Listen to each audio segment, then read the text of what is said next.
She said she was going out with the girls. I showed up at the restaurant and found her sitting with a man. When she saw me, she said, "You don't trust me." I smiled and replied, "I trust you. That's why I'm just here to drop off your stuff." I left without another word. I, 45 male, have been married to my wife, Sarah, 43 female, for 20 years. We live in Denver, Colorado. We've got 2 kids, both in college now, so it's just the 2 of us at home. You'd think after 2 decades together, you'd know your partner like the back of your hand. I thought I did. I work in HVAC, been doing it for over 25 years. Sarah works part-time at a local dentist office. She started working there about 4 years ago after the kids got more independent. She said she was bored at home.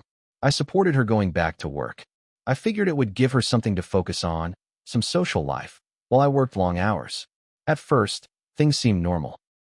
She'd talk about her coworkers, the funny patients, her girls' nights out once a month. It was routine, comforting, predictable. But about a year ago, the energy between us changed. She started spending more time on her phone, always texting, always smiling at something, but when I'd ask, she'd just say, "Oh, just the girls." Sometimes, she'd laugh, but wouldn't share what was so funny. That was new. She used to tell me everything. She also started going out more often. At first, it was once or twice a month with her friends. Then it became once a week. Then twice a week. She'd say they were just having wine or trying new restaurants, that kind of thing. And again, I didn't want to be that paranoid husband, so I let it go. But then she started dressing differently. More makeup, shorter dresses, fancy perfume that she never wore before. That same perfume would linger in the air long after she left. One night, I asked, "Why are you getting so dressed up just to see your friends?" She laughed and said, "It's just fun. We like to feel cute." Okay. I kept brushing it off because she never gave me a solid reason to doubt her, just a feeling. You know how something can seem off, but you don't have proof? That was me. And I hated that feeling. I felt like I was being crazy. I even told myself maybe I was just feeling insecure with the kids gone and more silence in the house. Then came that Friday. She told me she was meeting the girls at a place called Root Down, a trendy spot downtown. She left around 6:30, said they had a reservation at 7 o'clock. I was home alone. I cracked a beer, turned on the game, but couldn't concentrate. Something felt different, heavier. Around 7:45, I got in my truck and drove down there. I didn't tell her. I told myself I'd just drive by, maybe see her laughing with the girls, and feel like a jackass for doubting her. Maybe then I could move on from this nagging feeling in my gut. I parked a little down the street and walked in through the side entrance, kind of hidden by the bar. I scanned the room. A few couples, some groups of women, some guys hanging around the bar. And then I saw her. She was sitting at a corner booth. Not with the girls. With one man. They weren't just sitting. They were leaned in close. His hand was touching hers on the table. She was laughing, her smile wide, the same smile she used to give me. My stomach dropped. I felt like I was floating, like I wasn't even in my body anymore. I stood there. Didn't move. Just watched for a moment. She didn't see me at first. Then she looked up. Our eyes met. Her smile dropped immediately. She looked like she saw a ghost. The guy noticed too, turned to see me. He didn't look scared, just confused. She got up quickly and walked over to me, whisper yelling, "What are you doing here?" I kept my voice calm. I handed her a small paper bag I had brought with me. Inside was her wedding ring and a folded note. I didn't even plan it. I just did it on instinct before I left the house. She looked inside, then looked back at me. "You don't trust me," she said, like I was the problem, like I was violating something sacred. I gave her the calmest smile I could manage and said, "I trust you. That's why I'm just here to drop off your stuff." Then I turned around and walked out. No yelling, no scene, just silence. I got in my truck and sat there for a while, just staring at the wheel, trying to keep my hands from shaking. My chest felt tight. My brain was moving 100 miles an hour, but at the same time, completely blank. I drove home, made myself a drink, and sat in the dark. She hasn't come home yet. I don't know if she will. And honestly, I'm not sure what I'll say if she does. I haven't told the kids. I haven't called a lawyer. Yet. But I'm done wondering if I'm crazy. I know now. That's where I'm at. I don't know what comes next. But I figured someone out there might understand what this feels like. It's like mourning someone who's still alive. Someone who used to love you. It's been a few days since that night at the restaurant. She came home around midnight. I heard the garage door, then the soft click of the back door opening. I didn't get up. I was lying in bed staring at the ceiling. Lights off. Just silence. She didn't say anything when she walked in. She stood in the doorway for a few minutes, probably waiting for me to say something. I didn't. She finally broke the silence. I swear, it's not what it looked like. I stayed quiet. Then she said the thing that made my blood boil. You're being dramatic. I sat up slowly. I looked her in the eyes and said, you were on a date. Don't insult both of us by pretending you weren't. Her mouth opened like she was about to argue, but nothing came out. She looked down. Then she did what I didn't expect, she cried. Hard. Not like some fake tears to get out of trouble. This was real. Full body shaking, sobbing into her hands. I didn't feel bad for her. She said his name was Mike. That they met at work. That he comes in as a vendor once a week. She said it started innocently, that they were just talking during lunch breaks, texting about work stuff. Then she said, he made me feel like someone saw me again. That hit different. After all these years.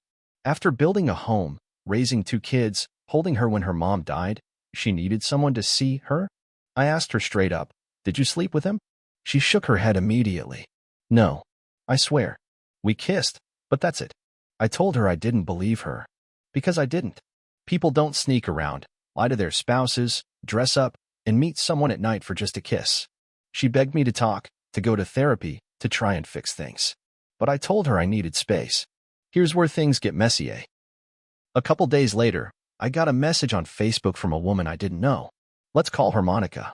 Her first sentence was, I think my husband is the man your wife had dinner with.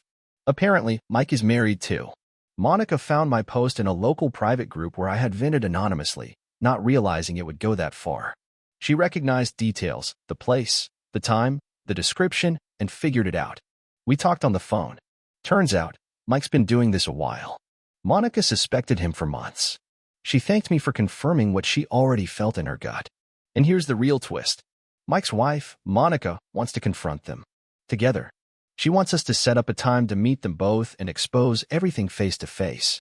She says they won't expect it. Says she already installed a voice recorder in their car and has proof of conversations between them. I'm not sure what to do. Part of me wants to do it. Call her bluff in the most painful, humiliating way possible. Make them sit across from their betrayed spouses and explain themselves. The other part of me feels tired. Like I've been living someone else's life since that night. Like I don't want more drama, just closure. Sarah is still at home, sleeping in the guest room now. She keeps trying to make small talk, but I can't do it. She even made dinner last night and left a note saying, for us.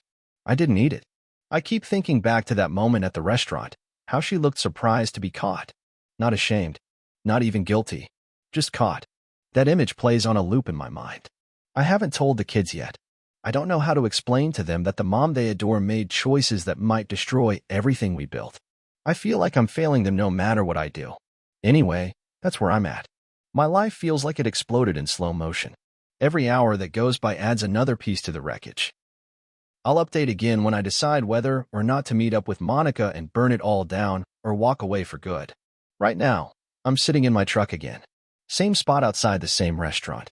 Just trying to feel like myself again. So, I decided not to meet Monica and Mike right away. I told her I needed time to think. She understood. I wish that was the end of it, but of course it wasn't. The night after our last big talk, I went into the garage to grab some stuff. I wasn't looking for anything specific. Just needed to move around and clear my head. We have this old toolbox in the corner. I was cleaning through it, tossing out junk we hadn't used in years, when I found a box tucked behind it. It was small. White. Looked like it used to hold an old pair of shoes. It had dust on it, like it hadn't been touched in a while. Inside was a burner phone. Not her main phone. Not the one she always keeps on her. This was some off-brand Android, maybe $30 tops. Battery was dead, so I plugged it into one of my old chargers just to see. When it powered on, it hit me instantly. This wasn't just some random phone she forgot about. This was his phone. Their phone. There were texts. Lots of them. Going back months. Not just casual stuff either. Full-on flirty, sexual, even some weirdly emotional ones. Stuff like, I hate sneaking around, but I love how you make me feel alive again. He doesn't even notice me anymore. You do. That night in the hotel, I still think about it every time I lie next to him. There it was. The hotel. So no, It wasn't just a kiss. And the worst part? There were pictures. Not X-rated, but enough. Her in lingerie. Selfies from what looked like a hotel bathroom mirror. I recognized her earrings. I had bought them for our anniversary 3 years ago. She wore them for him. I didn't say anything right away. I just shut the phone off and put it in my truck. I didn't sleep that night. I kept thinking, what else has she lied about? The next morning, she acted like nothing was wrong. Made coffee. Asked if I wanted eggs. I just watched her. Then I asked, still sticking with the just a kiss story? She froze. Why? I tossed the burner phone on the table. Her face drained. She didn't even try to lie. She sat down, head in her hands, and whispered, I didn't mean for it to go that far. That was the first honest thing she'd said in weeks. I asked why she kept it going. Why she didn't just leave me if she wanted someone else. She said she didn't want to leave. That she still loved me. That she was confused. Confused? After hotel rooms and lingerie selfies? I told her I was going to leave for a few days. Stay with my brother across town. I needed space. She asked if I was coming back. I didn't answer. Here's where another twist came in. While I was staying with my brother, Monica called again. She said she'd done some digging. Checked Mike's work records and discovered that he'd done this before. With other women. Married women. Apparently, he has a pattern. He flirts, gets close, draws women in with compliments and attention they're not getting at home. He doesn't want to be with them, just likes the chase. So what if Sarah wasn't even special to him?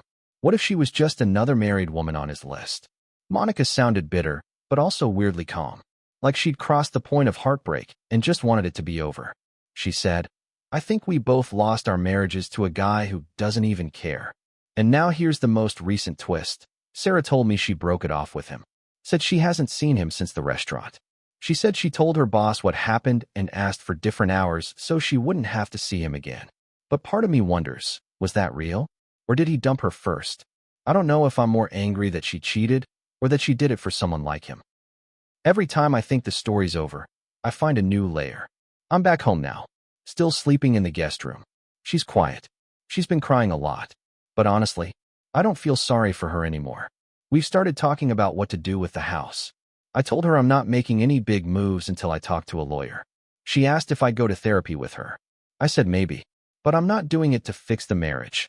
I'm doing it to figure out how to move on without hating each other for the rest of our lives. Because right now, I don't know if I ever want to touch her again. But I also don't know if I'm ready to walk away from the last 20 years like they meant nothing. Anyway, that's where I'm at. It had been 2 weeks since I found the burner phone. 2 weeks of silence, cold meals, and walking around each other like ghosts in a house we both built. The kids still didn't know. I didn't have the heart to drop that bomb yet. It felt like the last thing keeping everything from shattering into a million pieces. Sarah asked if we could talk. Not just the quick, tense chats in the kitchen. A real sit-down. One last honest conversation. I said yes. We met in the living room. No phones. No TV. Just the two of us and a silence thick enough to choke on. She started. Voice shaking, eyes red. I was lonely, she said. And I didn't know how to tell you that without feeling pathetic. I stared at her. So you told him instead? She nodded. It wasn't about him, not really. It was about feeling wanted. Feeling like I mattered again. I asked her something I hadn't until now. Were you planning to tell me? Ever? She looked away. No. I thought I could bury it. Move past it. I thought maybe if it just faded out, I could come back to you and pretend it never happened. That hit me harder than anything else. Not the betrayal. Not the sex. The fact that she was willing to live with it, to lie to my face forever. I lost it. I stood up and said, louder than I meant to, you let me sit across from you for months while you were with him. You kissed me, you slept next to me, while texting that bastard behind my back. And you call me dramatic. She didn't cry this time. She just sat there, hands folded, like she had already accepted whatever came next. I paced for a few minutes. Then I asked, do you even love me? She whispered, yes. But I don't know if that matters anymore. And then came the twist I didn't see coming. The doorbell rang. It was Monica. I had never met her in person. But there she was. Slim, sharp eyes, calm as stone. She stepped inside before I could say anything and said to Sarah, you've been sleeping with my husband. Sarah froze. Her mouth opened, but Monica didn't wait for a response. You're not the first. But I hope to God you'll be the last. Sarah looked at me like I had betrayed her by letting Monica in. She stood up. stammered something about how it wasn't serious, that she didn't know he was still with Monica. Monica laughed. It was the coldest sound I've ever heard. You sent him pictures in my robe. You used our hotel points. I didn't even know what to say. I had so many images flashing in my head, Sarah in that robe, in their hotel room. Like we weren't even real. Like we were just a phase she outgrew. Sarah tried to defend herself, said Mike told her it was over with Monica. She said she was just trying to feel alive again. Monica turned to me and said, "You deserve better. We both do." Then she left. Sarah sat back down, shaking. She didn't speak for a long time. I didn't either. Eventually, she whispered, "Please don't tell the kids." That made me angrier than anything else. You mean our kids? The ones who look up to you? Who think you're perfect? You should have thought of them before all this. She nodded, wiped her face, and didn't argue. I packed a bag that night and left. I stayed at my brother's for a few days, then with a co-worker who offered his basement until I figure things out. She's been texting, begging for another chance, offering therapy, saying she'll quit her job, change her number, whatever it takes. But I haven't responded. I told the kids we're taking some space. I didn't get into details. Not yet. And now here I am, sitting in my truck again. Same place I was the night I caught her. But this time, there's no pain in my chest.